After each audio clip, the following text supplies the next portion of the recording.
So in this process, how do you go about building the right structure to be able to move forward? Well, we actually have 5 things that we tell people to do. And the first one is really start with the mission. Right? What is the brand promise? How do you want to craft that experience? And once you understand that, then you can start figuring out how do you bring the teams together. And that's really organizing around digital DNA. Right? So making sure that the right brain, left brain pieces are in place, that you've actually balanced out the teams.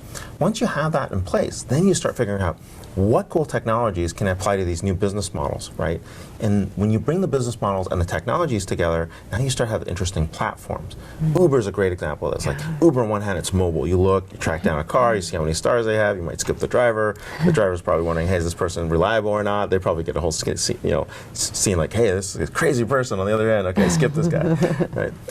You have that in place, and then it's also social. You got the social ratings. It's also cloud because it takes all the information from the car, the driver, to where you're standing, brings that together to a pricing model so you can actually get billed. And then what happens when it rains? Everybody's calling Uber. And the price is?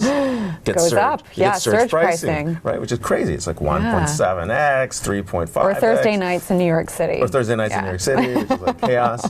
Right, and so you see the pricing models happen. That's big data in action. And then you see Internet of Things because the data that's actually going with the trail from where Uber's going is populating traffic patterns, it's changing the way cities look at services, and all that comes together. So that's an example where the technologies are there, but the business models are being supported by these brand new sets of technologies. And the business model is the most important thing. Like I actually had car service today, and I had to call some dispatch person to figure out where the car was. I was like, wow, that is so antiquated. Normally I'm just So like, okay, school. where's the guy on the map, right? Right, so it's so old school. The guy has a sign, he's got a number, you're checking. I'm like, what's the plate, right? So it's chaos like that, but you can see the night and day difference around that. Now, once you have data in place, which is the 4th piece, data is that foundation, right? We start making database-driven decisions instead of gut-driven decisions, right? And so we use the data and the insights to say, hey, what do we do next? What services do we offer? And then the last piece is important. It's about co-innovation and co-creation.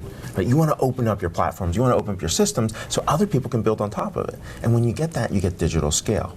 So start by getting the mission and the brand right and build business models against that. Think about the people that are important, get the digital artisans in place. Then go out and figure out, hey, what's important here, right? How do we take new technologies to these business models? Then start taking the data and the insights and the insight economy, take the data-driven decisions and use that to your advantage, and then open it up. Give it to other people so they can build on top of it.